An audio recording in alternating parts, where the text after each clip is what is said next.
Today, I want to talk briefly about match rods and the people who designed them and what influences those people had on what those rods are like, why they're better for different waters.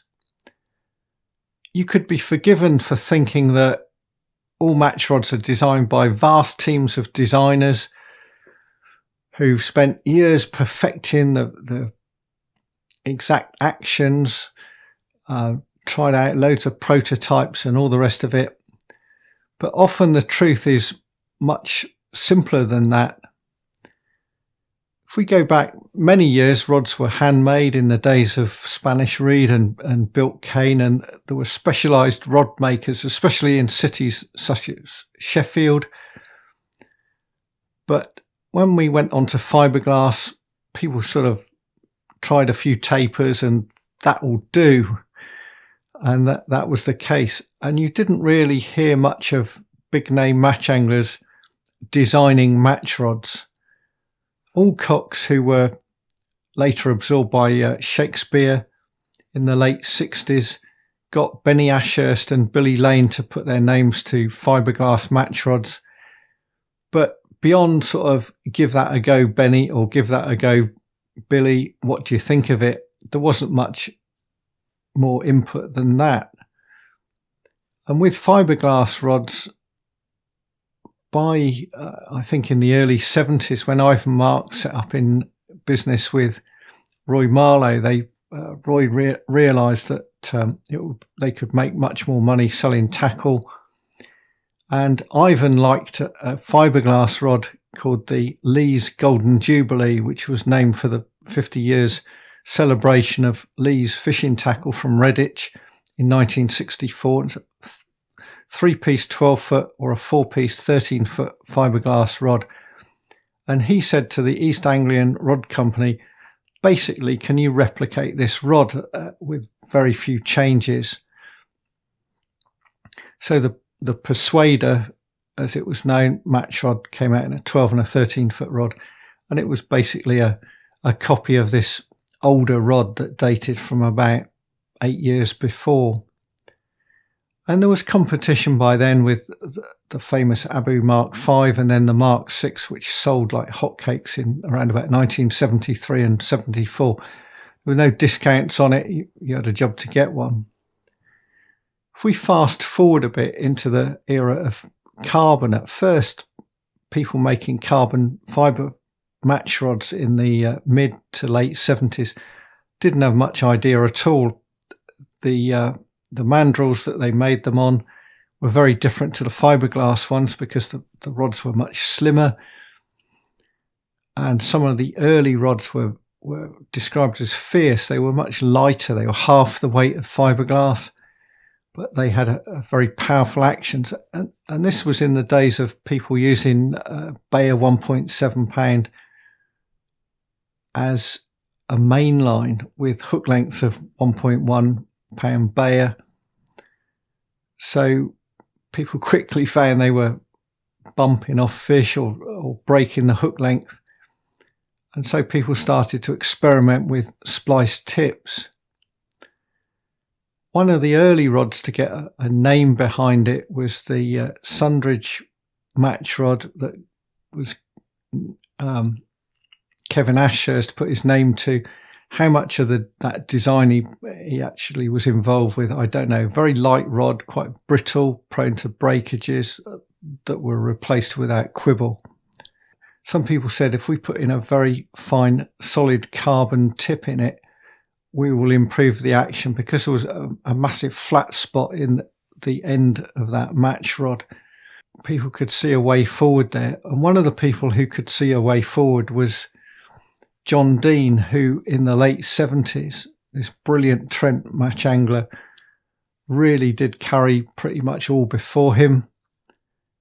Ended up fishing in the World Championships in 81. And that same year, he worked with Bruce and Walker, who were very good at designing rods generally.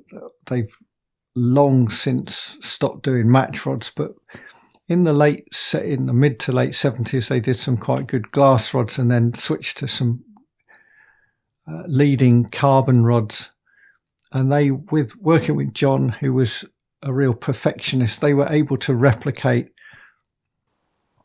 the sort of rods he was concocting by cutting up blanks and splicing in solid carbon tips.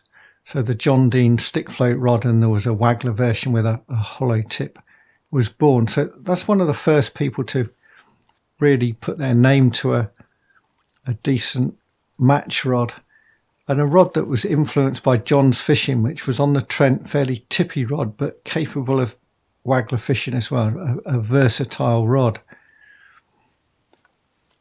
Not long after that, Ken Giles and Clive Smith were involved in the Boron Mach 2 for Shakespeare. They'd been involved with Shakespeare for several years, since the days of fiberglass in the mid-70s. And again, they experimented with different blanks and to try and get that rod to be just right. And that was more of a rod for the West Midlands, for the sort of Warwickshire Avon. Quite forgiving, good stick float rod, good on the Waggler. Moving on a little bit, Daiwa, Ivan Marks moved to working with Daiwa, as did Roy Marlow. But weirdly, you would think someone with Ivan Marks' name would be associated with the real top of range rods, but he wasn't when it came to Daiwa. There were rods with Ivan's name on, but they were the sort of almost below the middle point of the match rods, not the absolute top, but somewhere in the middle. I think there was an Ivan Marks Lightning, and there were one or two other. But if the top of range ones cost £120, these were the ones pitched at about £50 back in the day. The first person to really influence the Daiwa match rods significantly seems to be Tom Pickering, and there was some influence from Roy Marlow. And Tom Pickering, coming from Barnsley, was fishing the Trent a lot, fishing a stick float a lot. So what you tended to get from Tom was very, very good stick float rods, quite tippy, forgiving, able to fish with sort of 12-ounce bottoms and 22 hooks. Fast actioned rods, and that influence that Tom had on Daiwa carried through for a very long time. And the next person to really influence Daiwa that I can see was a few years ago, much later, which was Dave Harrell influenced their rods with rods that were more suited to the 7 and the Y, so more powerful match rods that you could use on commercials as well if you wanted. But a different type of rod. I'm not saying you can't use them on the Trent, but these had a bit more oomph lower down the blank. At the same time, going back into the 80s,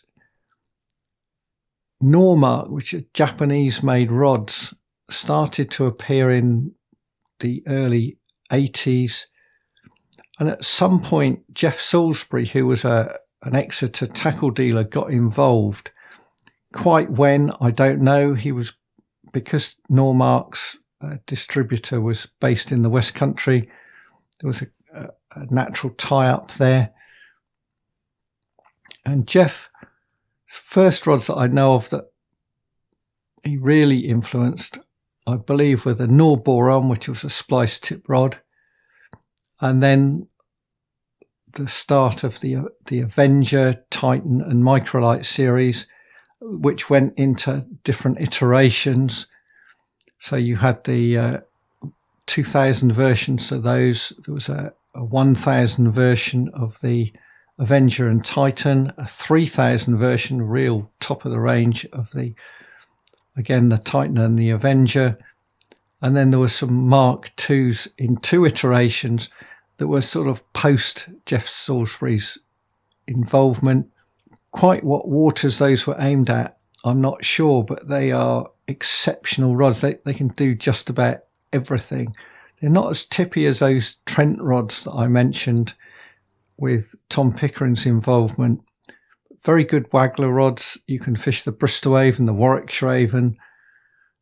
the sort of fishing I do on the Dorset Stour, they're ideally suited, and the more powerful rods like the Avenger, perfect for the Hampshire Avon. And Geoff eventually moved on to the Carbotech rods, which were really aimed for the developing commercial water scene of catching small carp up to sort of 5 or 6 pounds with different strength rods, not so tippy as the earlier rods, and able to beat carp very, very quickly on light lines. That's what they're all about. Going to backtrack again a little bit back to the 80s. Drennan started to bring out rods. They'd started off very much as a float making company, moved on to the bits and pieces, things like swim feeders and hooks, and eventually dipped their toe into making rods. Drennan were an Oxford-based company, and they recruited someone called Pete Brownlow, who was one of the top Oxford anglers, to help develop those match rods. And it shows in a way in that the rods that Drennan have made over the years have tended, we're talking match rods here, tended to be perfect for the Thames. So a fairly slow river, not so you need a rod that's good for waggler fishing. They've made rods that are more aimed at stick float fishing, a bit tippier, but their rods, including the sort of later ones like the Acolytes, have been more what you would call waggler rods with a slower action, not as tippy as, say, some of the rods that Daiwa have produced over the years and some of the other people. And that influence has carried on. And although Alan Scawthorne has continued a sort of match-led influence, that tippiness, those sort of rods haven't really come back to Drennan. So you'd almost got a sort of a different flavour of rod, if you like. So according to what sort of fishing you want to do, you can pick and choose those rods accordingly. There's lots of other makers of rods, some of which are what you might call continental companies like Garbolino and Maver. You've got Preston Innovations rods and Colmick. One quick note on Colmick is that when they set about making top class match rods, they decided to model them on Daiwa, and they noticed the arm lock handles with the flat piece, and they copied it quite brazenly.